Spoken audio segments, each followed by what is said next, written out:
नमस्कार शेतकरी बंधूंनो, मी डॉक्टर शुभांगी नारकर। आज आपण चर्चा करणार आहोत हरभरा पिकाबद्दल।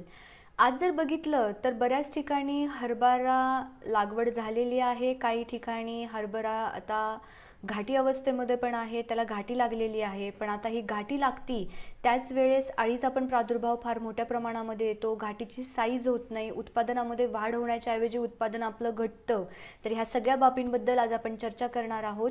आज जर बघितलं तर हे जे क्लायमेट आहे, हे क्लायमेट अतिशय उपयुक्त आहे, ते म्हणजे अळीसाठी।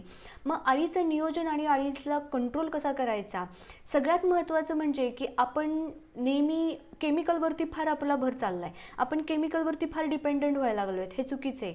आपण पहिल्यांदा जे आहे तर वेगवेगळ्या प्रकारचे बायोलॉजिकल्सचा वापर केला पाहिजे, वेगवेगळे जे काही ट्रॅप्स आहेत त्या ट्रॅपचा वापर केला पाहिजे, आपण आपली मशागत प्रॉपर केली पाहिजे।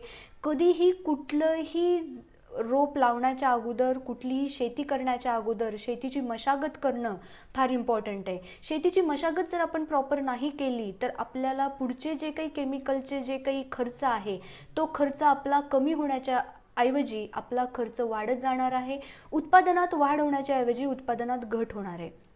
तुम्ही म्हणताल मॅडम तुम्ही असं का म्हणता, त्याचं कारण हे आहे की जेव्हा आपण मशागत करतो बघा, मशागत केल्यानंतर आपला जो जमिनीचा खालचा लेयर आहे ना तो वरती येतो आणि वरचा लेयर जो आहे तो खाली जातो। असं केल्यामुळं काय होतं, सुप्त अवस्थेमध्ये बसलेले जेवढे काही कीड रोग जे आहेत ते वरती येतात आणि त्याच्यामुळं काय होतं, ते उन्हामध्ये तापतात आणि तापून तिथंच त्यांचा नायनाट होतो आणि मग नंतर त्यांची जी काही पुढच्या अवस्था असतात त्या पुढच्या अवस्था त्या घेऊ शकत नाहीत। त्यामुळं पहिलं जे कंट्रोल आहे, विनामूल्य कुठलाही जास्त प्रकारचा खर्च नाही, केमिकलचा खर्च नाही, काही नाही, पण मशागत जर आपण केली तर हा आपल्याला पहिला कंट्रोल खूप चांगला मिळू शकतो।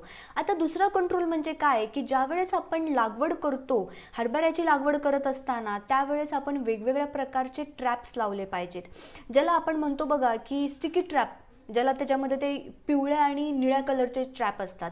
तर हे जे ट्रॅप आहेत एकरी कमीत कमी तुम्ही 25 ते 30 ते ट्रॅप लावून टाका।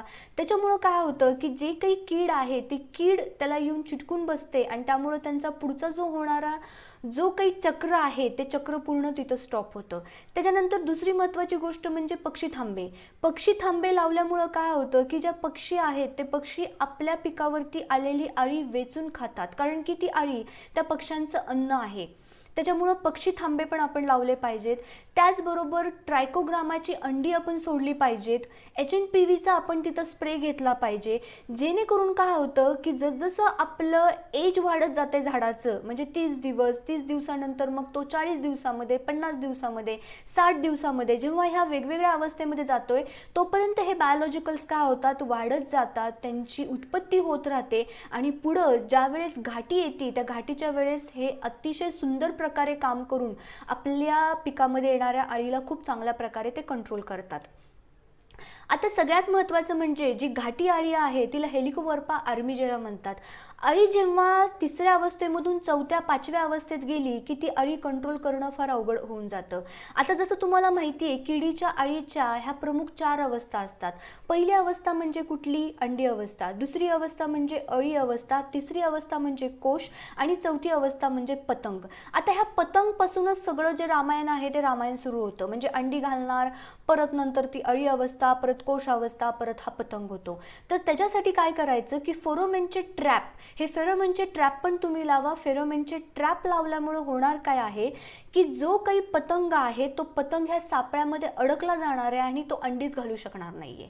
त्याच्यामुळे फेरोमेनचे ट्रॅप लावणं पण खूप महत्त्वाचं आहे। फेरोमेनचे ट्रॅप पण तुम्ही लावा, त्याबरोबर तुम्ही स्टिकी ट्रॅप लावा, त्यानंतर ट्रायकोग्रामाची तुम्ही अंडी सोडा, ह्या सगळ्यांचा आपण वापर करू शकतो आणि त्याच्यानंतर मग आपण केमिकलकडे जाऊयात। आता केमिकलमध्ये जर तुम्ही गेलं तर सुरुवातीच्या काळामध्ये तुम्ही इमिडाक्लोपिड वापरा, त्याचा तुम्ही स्प्रे घ्या। त्याच्यानंतर सगळ्यात महत्त्वाचं म्हणजे जर बघायला गेलं तर इमामॅक्टिन बेन्झोएट आहे त्याचा तुम्ही वापर करू शकता, कोरायजन आहे, कोरायजनचा तुम्ही वापर करू शकता, बॅराझाईड आहे, म्हणजे अशा वेगवेगळ्या प्रकारचे जे काही इन्सेक्टिसाइड्स आहेत त्या इन्सेक्टिसाइड्सचा पण आपण वापर करू शकतो।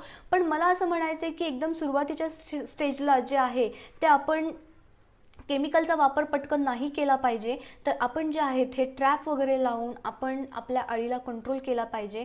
कारण का अळी एकदा जर कंट्रोल नाही झाली तर तुम्हाला माहिती आहे आपल्या पिकामध्ये ती फार मोठ्या प्रमाणामध्ये नुकसान करते, आपल्या घाटीचं नुकसान होतं, त्याच्यामुळे आपल्याला इच्छित असं आपलं उत्पादन मिळत नाही. त्याच्यामुळे अशा वेगवेगळ्या प्रकारच्या उपाययोजना तुम्ही अळी कंट्रोल करण्यासाठी करू शकता. जर हा व्हिडिओ आवडला असेल तर लाईक करा, शेअर करा, कमेंट करा, सबस्क्राईब करा. Thank you so much. धन्यवाद.